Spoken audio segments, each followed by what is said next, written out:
the internet because a lot of bad things are happening to young kids and young minds, and their minds are being formed. And we have to do something about maybe what they're seeing and how they're seeing it, and also video games. I'm hearing more and more people say the level of violence on video games is really shaping young people's thoughts. And then you go the further step, and that's the movies. You see these movies, they're so violent, and yet a kid is able to see the movie if sex isn't involved, but killing is involved, and maybe they have to put a rating system for that. And you get into a whole very complicated, very big deal.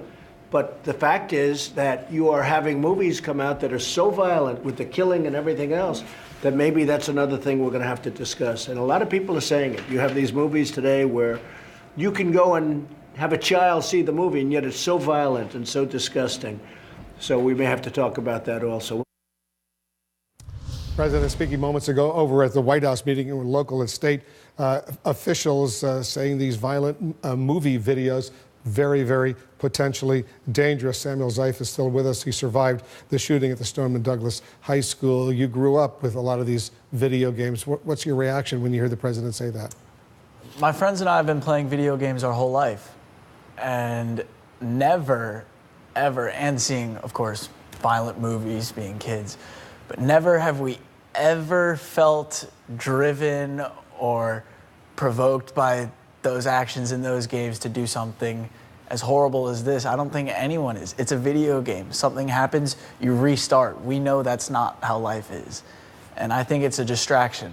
The president's trying to distract us. He also clarified his position on arming school teachers. You're going to be going back to school in the coming days. And he specifically said what he was talking about last night at the CNN town hall. He said, look at the possibility of giving concealed guns to gun-adept teachers with military or special training experience. Only the best 20% of the teachers. What do you think about having some of your school teachers, your high school teachers, be armed with concealed weapons? Well, it's right there in the question. They're teachers.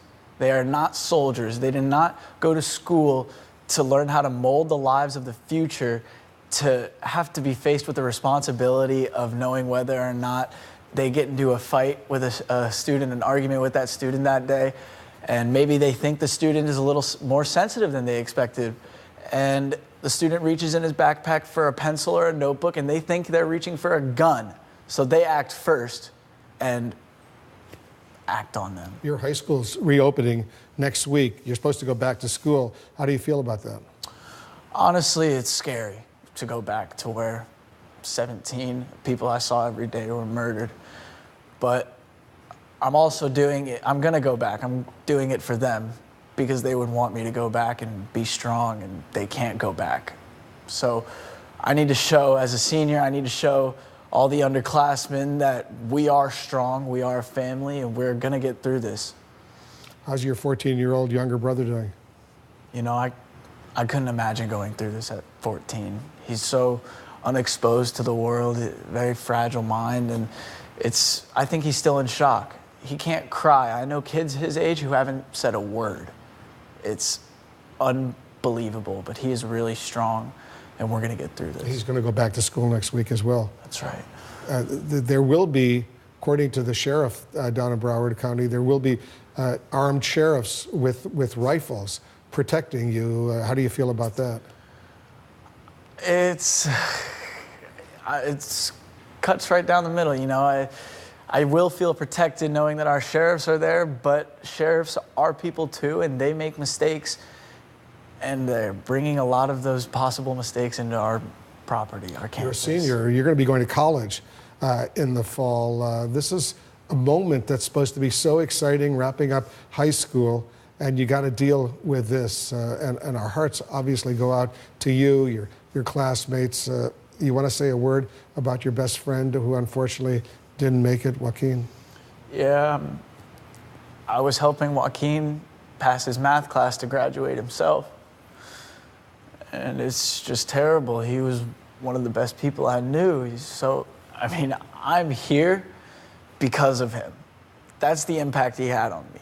My father was out of town on business recently, and I came to Washington by myself to speak out for him. I have his strength with me. That's why my hair is like this, because he dyed his hair after his favorite artist, Frank Ocean, released the album Blonde. So if you go to Parkland, you can't turn your head without seeing a blonde hair.